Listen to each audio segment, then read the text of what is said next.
What up, VC? This is my official entry into Noble Records. Sup, Dylan? His 750 subscribers contest. By the way, Dylan, just want to say I've become a big fan over the last couple of months. Watch your videos fairly frequently. Try to keep up with you, man. You just seem like such a good dude. Pretty simpatico. I know you know Matt a little bit more through Instagram, but you gave him a shout out in the video, and I was hurt that I wasn't mentioned. So, no, I'm just kidding, man. I'm just kidding. But the chance to get an officially curated collection from Noble Records, man, I couldn't pass it up. So, really love what you're doing. Love vinyl stories as well. Gonna answer your questions. So, first memory with vinyl.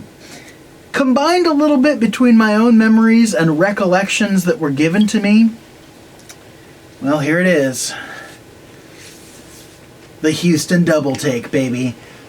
Loved Whitney Houston when I was a kid. For whatever reason, certainly not the first music I remember listening to, but you said vinyl, and so I'm going vinyl. I know I listened to Beach Boys tapes before this, but I loved these records when I was a kid.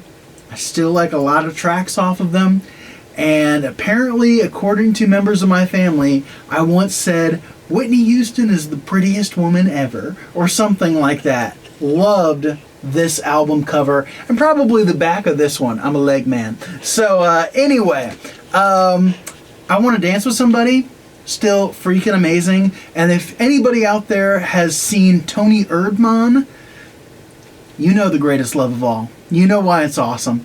My parents purging a lot of stuff lately. They're in their 60s and doing the like, hey, you want to grab stuff?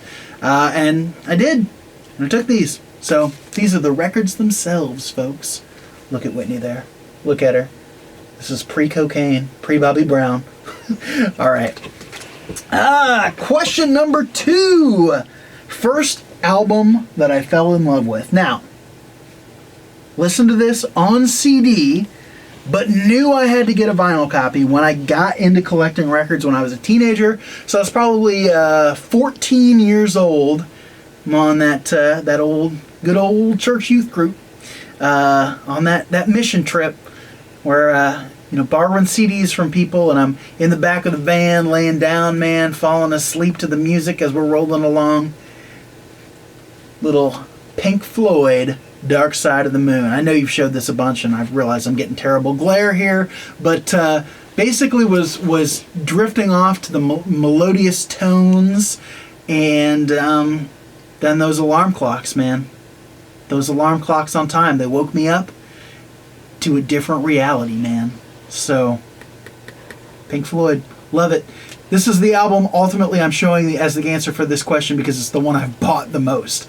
I've bought more copies of this than anything else. I always say, it's the last copy I'm buying. And,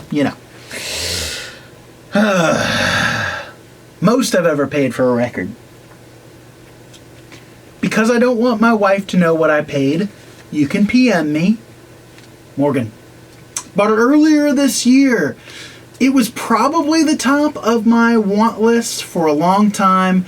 You guys know Mellow Yellow has a copy, and I wanted one. And this one became available, bundled, was able to get some stuff.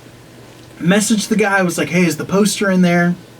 He was like, oh, yeah, it's in perfect condition, too.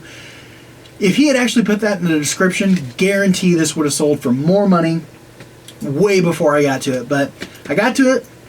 I paid what I paid. Pretty significantly more than anything I'd ever paid before. And I don't regret it at all. Morgan. It's dusty goodness. Although it's not all that dusty. It's a pretty clean copy. I'm happy to have it. All right. Okay. Rolling along here. Greatest significance. Okay, so,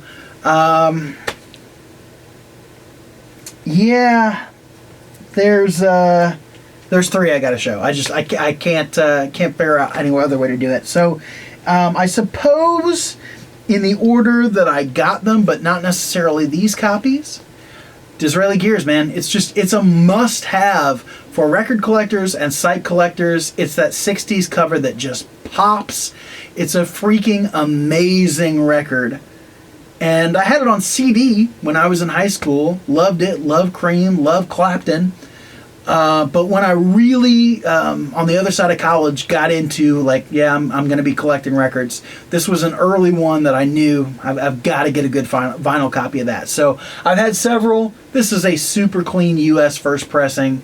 I don't know that I'd ever really be able to upgrade from this one, but if I see it, I'll probably buy it. Just because this is a record you need to have if you collect records and you're into psych. So this is one that's affected me a lot because it was one that I knew was on my want list as soon as I sort of got back into collecting. I'd bought records in high school, but not much throughout college, but you know, the sickness. All right, next two. Both featured on my first countdown of my top 10 finds of a year that I did with Mellow Yellow 5 years ago now. This was my number one.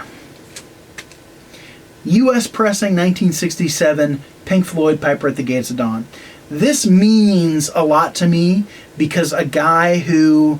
So, the way I do a record show, the way I do my record collecting and my radio show is I'm a professor at a small Midwestern university. And Mellow Yellow and I started doing this for fun one summer. We both already loved records, and well, we're full-on addicts now, and so you need a reason. But anyway, the first summer that we did the show, a guy who was hosting a blues show, who's been a really important, great mentor to me as an academic and as just a really cool person who supports me professionally and as an academic and as somebody who does a lot of great stuff for the radio station. Well, this colleague came in with a garbage bag full of records one night and was just like, these are mine. You guys want them? So, got this for free. Mellow Yellow got some good hauls out of that one, but this means a lot to me for the person who gave it to me and where I was in collecting at the time. And, of course, it's Piper, man. It's great. And probably the record that has caused me the most agony and the most ecstasy.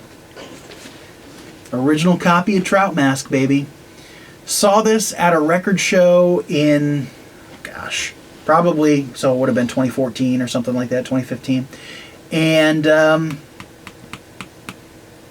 couldn't afford the price tag on it.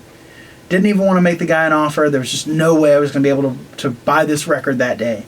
And so I saved up a ton of cash. This was the first time I was like, I'm making a huge purchase. This was a commitment. This was like, all right, now I'm in. Like, I'm in. This is my thing. I'm a dude who collects records.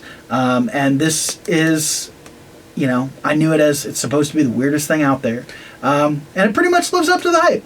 It's certainly up there in the weirdest things that I own. It's probably the record I would save if the house was burning down and I could only grab one.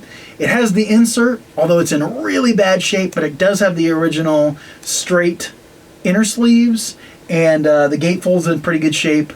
I love Trout Mask Replica. It just represents this thing that, like, hey, I thought I'd never own that, and now I do. And so, for whatever reason, I find comfort in that, and I find comfort in the fact that it's super weird and that it's super controversial as to, like, whether or not it's any good. I think it's great. I think it's super cool. I love it. Trout Mask Replica. And then the answer to question 5, my holy grail. So many ways to go about this. You know, is it your favorite record by your favorite band and original pressing? Is it a really good audiophile pressing of some album that you love? Is it something that's just monumentally expensive and rare, and thus it's your grail because you think you're never going to find it? You know, it can be any number of things. But if I sort of put all those things together and maybe centrifuge them and separate and then put them back together, I'm doing a lot of hand motion here, jazz hands. I feel like it comes down to 2 records that I really want that are listed in the Richard Morton Jack 101 Psychedelia 101 albums, whatever the book title is. And so 2 of the more expensive ones that are also really cool that I've listened to online.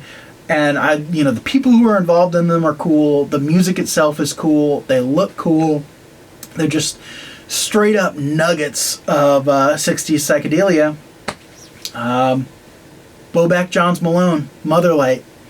Reissues you can get for like 30 to 50 bucks. I've heard they're pretty good.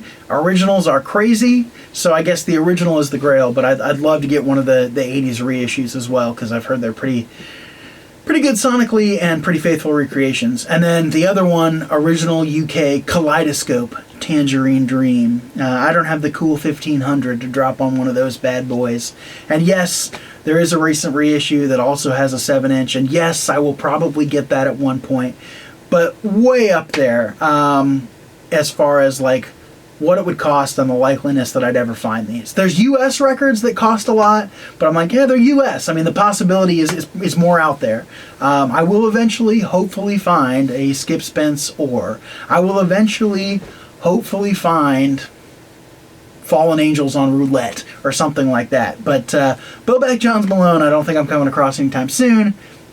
Same for Kaleidoscope Tangerine Dream. So anyway, Dylan, amazing that you put this contest together. I love that you're getting a ton of subscribers. I love the idea for this contest. I love stories too. We should hang out. Anyway, man, thanks so much. And until next time, avoid scratches, stay in the groove.